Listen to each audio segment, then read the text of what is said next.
На церемонии открытия мемориальной доски памяти первооткрывателя Новоафонской пещеры, художника, скульптора Ги Висмыр собрались его родственники, друзья, коллеги, жители Нового Афона. Они вспоминают Ги Висмыр как очень образованного, доброго человека, который пользовался уважением и авторитетом, внес большой вклад в культурное развитие своего родного города, Нового Афона.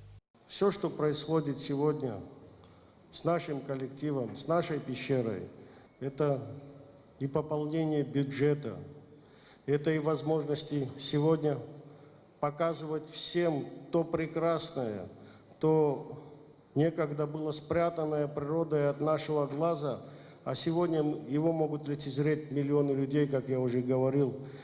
Это великолепное, величайшее открытие Гиви Шамиловича Смыр. И именно благодаря ему мы находимся сегодня здесь. Всегда останется нашим старшим братом, нашим другом. Только человеку, любящему природу, она открывает свои тайны, написано на мемориальной доске Ги Висмыр. Действительно, Ги Висмыр с самого детства проявлял большой интерес к окружающему миру. Он часто с друзьями уходил в окрестные горы, ночевал под открытым небом. В селе Анхуан была пропасть, которая всегда манила юного Гиви.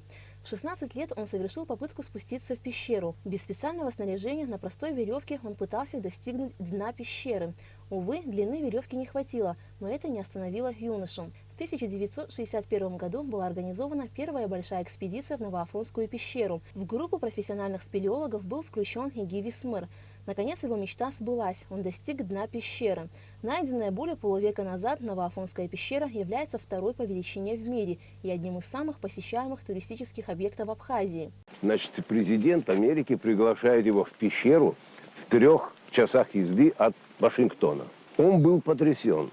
Никита Сергеевич и строгие указания дал на постсоветском пространстве найти и благоустроить пещеру. И вот такое вот чудо. Была большая экспедиция, значит, может, человек 30 было, а штурмовая группа у нас была 4. И вот это был, конечно, колоссальный вклад. Сейчас это немыслимо благоустроить, вложить, значит, такие деньги в пещеру. И вот она оказалась таким чудом. Все последующие годы Ги Висмыр занимался спелеологией и изучением подземного мира, принимая участие в археологических раскопках в Абхазии. Особое место в его жизни занимало творчество. Гиви Шамилович был талантливым художником, скульптором. Его работы пронизаны любовью к природе, родине, а его мифические герои отображают абхазскую самобытность. Свои картины Ги Висмыр никогда не подписывал и не раз говорил, что не считает себя художником, так как композиции картин приходят к нему во сне, а он лишь переносит их на холст. Такое ощущение, что он постоянно где-то с нами здесь рядом, и не только со мной, и вообще те люди, которые его близко знали, которые его уважали, они не считают, что он ушел в другой мир.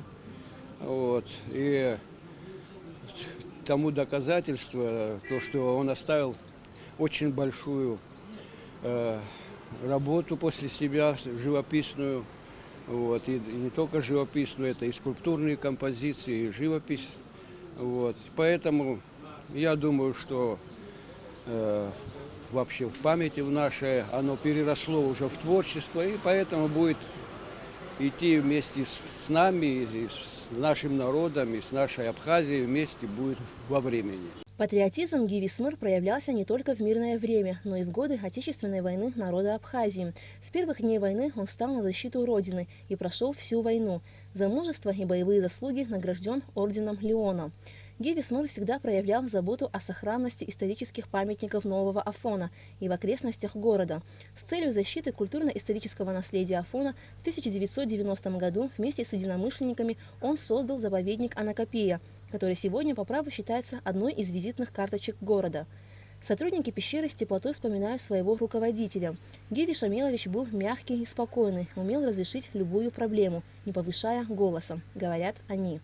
Этот человек, которого нельзя было обидеть, и если что-то он говорил, именно не сделать. Когда он был, например, замом по спелеологии, я как старший методист приходила, мне какие-то вопросы нужно было по экологии решать. Он здесь недалеко находился. Пока я с ним 2 слова, приезжали со всей Абхазии. Он всем нужен был. Он, знаете, болел за все, вот сердце не выдержало. за пещеру, за чистоту, за порядок, за чтобы сотрудники все нормально, довольны были.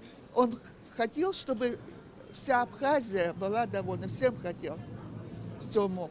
Гиви Смыр на своем личном примере доказал всем, что забота о родном крае стоит гораздо выше всех материальных благ. Нет сомнения, что начатое им дело будет продолжено жителями Нового Афона, которые также горячо любят свой город. Аля Катрапш, Беслан Джинджолия, Абхазское телевидение.